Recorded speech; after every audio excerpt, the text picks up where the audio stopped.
Hello મિત્રો, જય શ્રી કૃષ્ણ. આપ સૌનું સ્વાગત કરું છું મારા ચેનલની અંદર.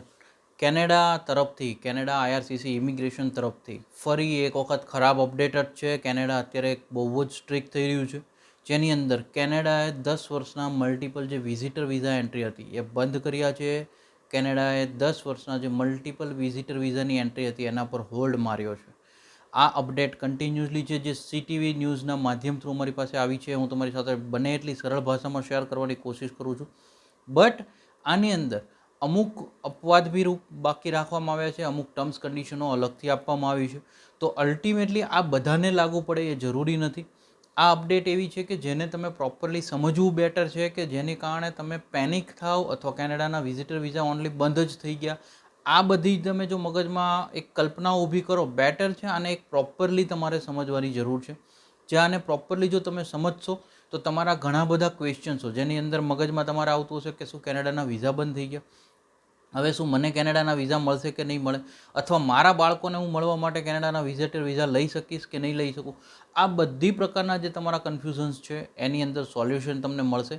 અને બીજી વસ્તુ કે જે મગજમાં કોન્ફ્લિક્ટ ઊભા થયા છે, જે આ માહિતી આવી છે, જે મેસેજ આવ્યા છે કે આઈઆરસીસીએ ઓલરેડી અનાઉન્સમેન્ટ કરી દીધું છે કે 10 યર્સ મલ્ટિપલ એન્ટ્રી જે વિઝા હતા એને બંધ કર્યા છે. પણ આની અંદર અમુક જે ટર્મ્સ કન્ડિશન છે એની અંદર બધા માટે આ લાગુ નથી પડતું. તો આપણે આગળ આજના વિડીયોમાં જોઈશું કે કોને કોને આ વસ્તુ લાગુ પડે છે. બંને એટલી સરળ રીતે તમને સમજાવવાની હું કોશિશ કરીશ. જો ચેનલ પર નવા છો તો સબસ્ક્રાઈબ કરી દેજો, નોટિફિકેશન ઓન રાખજો, જેથી આવી જ અપડેટ તમને કન્ટિન્યુઅસલી મળતી રહે.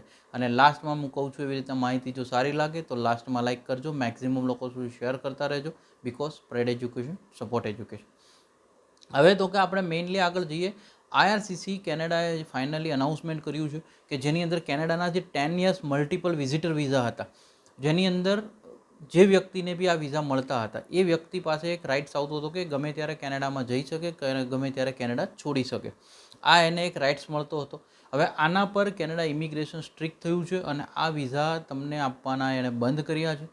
પરંતુ આની અંદર હવે એવું થશે કે તમે જ્યારે કેનેડા વિઝિટર વિઝા મૂકશો તો આઈઆરસીસી ઓફિસર જે છે, ઇમિગ્રેશન ઓફિસર છે, જે તમારી ફાઇલ ચેક કરી રહ્યો છે, એ ચેક કરશે કે તમારો પહેલો પર્પઝ શું છે ત્યાં જવાનો.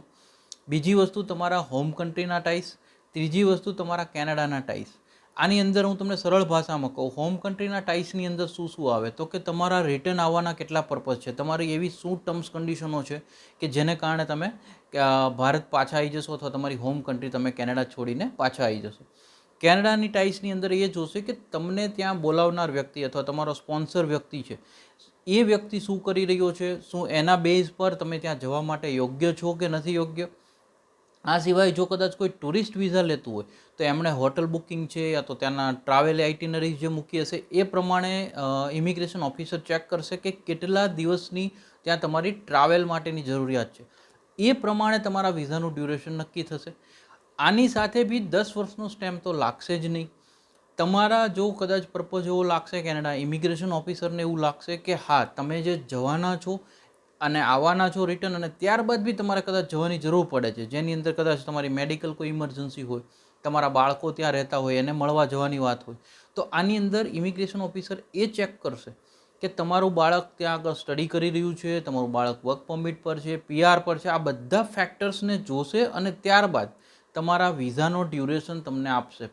તો પણ આની અંદર 10 વર્ષનો સિક્કો હવે લાગશે નહીં. એ કેનેડા આઈઆરસીસીએ ખાસ અનાઉન્સમેન્ટ કર્યું છે. બીજી વસ્તુ, કદાચ હું આને તમને એક આનો બહુ માઇનોર પોઝિટિવ પોઈન્ટ છે જો હું તમારી સાથે શેર કરું, કે આજ સુધી બી આપણે એવું સાંભળતા કે કેનેડાના 10 વર્ષના વિઝા અને કેનેડાના 6 મહિનાના વિઝા, તો કે નોર્મલ જે લોકો ફાઇલ કરતા અને વિઝા મળતા હતા 6 મહિનાના, આ 6 મહિનાનો સ્ટેમ્પ જે મળતો હતો એ તો કન્ટિન્યુઅસલી જ રાખવામાં આવ્યો છે. એ લોકોને આમ બી 10 વર્ષના વિઝા મળતા જ નહોતા. અને બીજા જે વ્યક્તિઓ હતા જેના ખાલી આપણે બોલવામાં 10 વર્ષ કહેતા હતા, પરંતુ જ્યારે પાસપોર્ટની જે વેલિડિટી હોય એ પ્રમાણે જ આ વિઝા મળતા હતા. ટેકનિકલી એવી વસ્તુ છે કે તમે આજે પાસપોર્ટ કઢાવી કદાચ કાલે બી વિઝા એપ્લાય કર્યા હોય તો બી તમારા ડ્યુરેશન પાસપોર્ટનું છે 10 વર્ષનું વધતું નહોતું. એટલે અલ્ટિમેટલી તો 10 વર્ષનું પહેલાં બી સ્ટેમ્પ તમને મળતો જ નહોતો. હવેના કેસની અંદર એવું થશે કે જે કદાચ 5-7 વર્ષના તમને સ્ટેમ્પ મળી જતા હતા, એ વિઝાની અંદર હવેથી તમારા જે બી વિઝા છે એને ઇમિગ્રેશન ઓફિસર ડિસાઇડ કરશે કે તમારો પર્પઝ છે અથવા ફ્યુચરમાં બી તમારે કેટલી વાર જવાની જરૂર પડે એવું છે, તમારી મેડિકલ ઇમરજન્સી છે, તમારા કોઈ ત્યાંને બિઝનેસ વિઝિટ છે, તમે ખાલી ફરવા જઈ રહ્યા છો, તમારા બાળકોની ત્યાં તમારે અવર જવર કરતી રહેવી પડશે. આ બધું ચેક કર્યા પછી કેનેડા તમને જો વિઝા રિલીઝ કરશે, એનું ડ્યુરેશન તમારી આ બધી જ ટર્મ્સ કન્ડિશન પર જોઈ અને પછી કરશે. બીજી વસ્તુ આની અંદર હું તમને કહું કે કદાચ જે મારો અનુભવ છે એ પ્રમાણે જે છોકરાઓ ત્યાં આગળ પીઆર થઈ ગયા છે એમના પેરેન્ટ્સના જે વિઝિટર વિઝા મૂકવામાં આવશે એમને વધારે ડ્યુરેશન મળી શકશે. ત્યારબાદની જો વાત કરીએ, જે છોકરાઓ સ્ટુડન્ટ વિઝા પર છે અને તે લોકો કન્વોકેશન માટે જે બાળકો પેરેન્ટ્સને ઇન્વાઇટ કરતા હોય છે, આના ડ્યુરેશનમાં કદાચ ઘટાડો થઈ શકશે. અને લાસ્ટમાં જો આપણે વાત કરીએ કે જે લોકો ખાલી ટ્રાવેલ પર્પઝ માટે જઈ રહ્યા છે એમને બી કદાચ જે 6 મહિનાના જે વિઝા મળતા હતા, આ ડ્યુરેશન કદાચ આની અંદર પ્લસ માઇનસ જે બી ઇમિગ્રેશન ઓફિસરને લાગશે તમારા પર્પઝ એ પ્રમાણે જ થશે. બટ અલ્ટિમેટલી કેનેડા તરફથી આ એક ખરાબ અપડેટ જ છે, બિકોઝ કેનેડાના વિઝિટર વિઝા બી હવે લેવા ટફ થઈ જશે.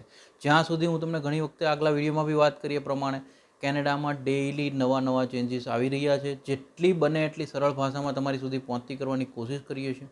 જો તમારો કોઈ ઓપિનિયન છે તો ખાસ કોમેન્ટ કરજો, કોઈ ક્વેશ્ચન છે તો બી ખાસ કોમેન્ટ કરજો. Thank you so much. જય હિન્દ, જય ભારત.